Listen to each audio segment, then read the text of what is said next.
દેવભૂમિ દ્વારકા જિલ્લામાં એક gang active થઈ હતી। આ ગેંગનું નામ છે મદારી ગેંગ અને એ કામ કરતી હતી તાંત્રિક વિધિની આડમાં લોકોને છેતરવાનું, લોકોના પૈસા પડાવવાનું અને લોકોને ગેરમાર્ગે દોરવાનું। પરંતુ આ મદારી ગેંગને પોલીસે ઝડપી પાડી છે અને તેમાંના 2 સભ્યોને અત્યારે જેલ હવાલે પણ કરી દેવામાં આવ્યા છે। ત્યારે કઈ રીતે આ મદારી ગેંગ લોકોને છેતરતી હતી તેની આજના વિડીયોમાં વાત કરવી છે।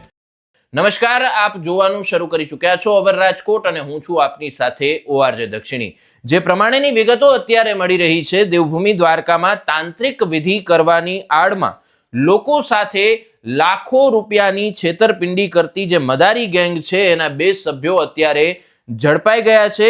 દેવભૂમિ દ્વારકાના સ્થાનિક જે સંસ્થાઓ છે તેમાં LCB અને અન્ય જે પોલીસ છે તેમને સાથે મળી અને આ સર્ચ ઓપરેશન હાથ ધર્યું હતું।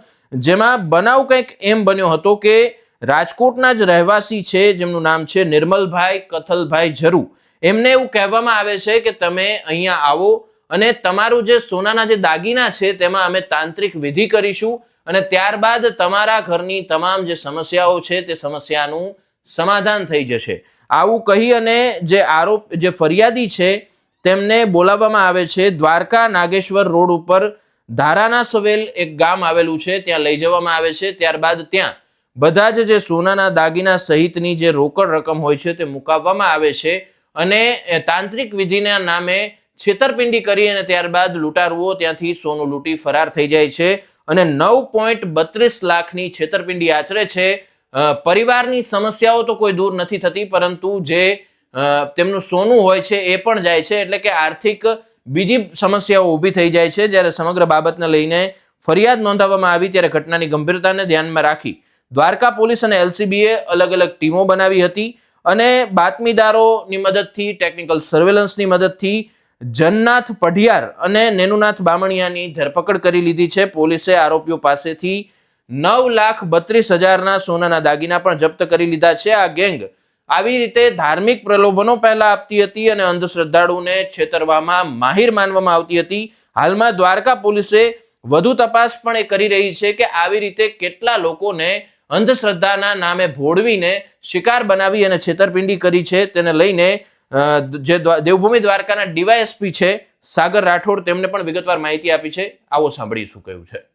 તાજેતરમાં જ એક દેવભૂમિ દ્વારકા જિલ્લાના દ્વારકા પોલીસ સ્ટેશન ખાતે એક છેતરપિંડી લગત ગુનો રજીસ્ટર કરવામાં આવેલો હતો।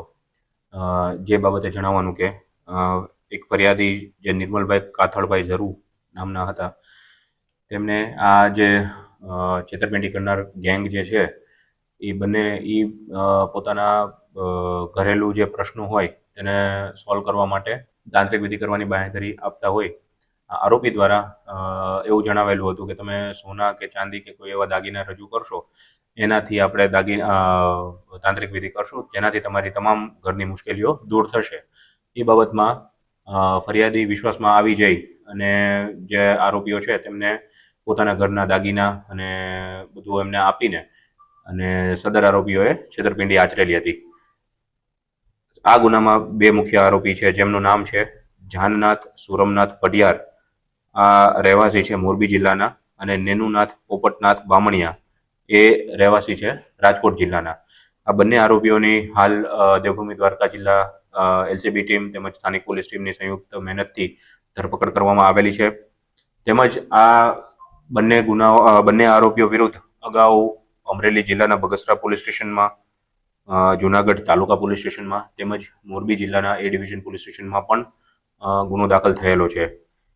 આ આરોપીઓની એક કોમન મોડસ ઓપરેન્ડી છે, જે વ્યક્તિઓને સામેથી અપ્રોચ કરે છે।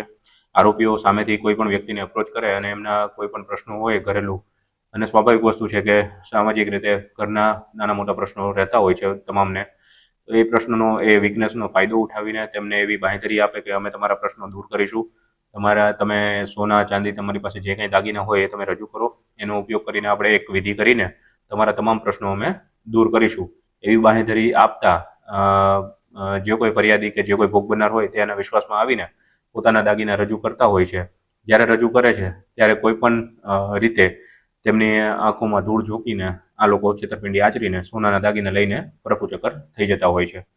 તો આ પ્રકારની એમો આ લોકોએ પોતાને ઉપયોગમાં લીધેલી હોવાનું જણાયેલ છે અને આગળની તપાસ હાલ દેવભૂમિ દ્વારકા જિલ્લાના દ્વારકા પોલીસ સ્ટેશન ખાતે ચાલુ છે.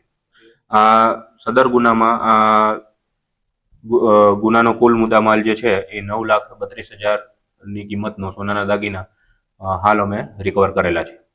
આ બનાવને ધ્યાને રાખીને હું નાયબ પોલીસ અધિક્ષક દ્વારકા વિભાગ સાગર રાઠોડ જાહેર જનતાને એક અપીલ કરવા માંગુ છું કે આવા કોઈ પણ ઈસમો જે હોય જે તમને આવી લાલચ આપે કે તમારા ઘરેલું પ્રશ્નોને સોનાના દાગીના વડે કે અથવા તમારી પાસે કોઈ રકમ માગીને જો પ્રશ્નોનું નિરાકરણ કરવાની બાંહેધરી આપતા હોય તો તેઓના જે આવા લોકો હોય છે કે જે એવા વ્યક્તિઓ હોય છે તેમને શંકાની નજરેથી જોવું, તેમની તમામ વાતમાં વિશ્વાસમાં આવી જઈને પોતાની જે મૂડી છે તેમને સમર્પિત ના કરવી.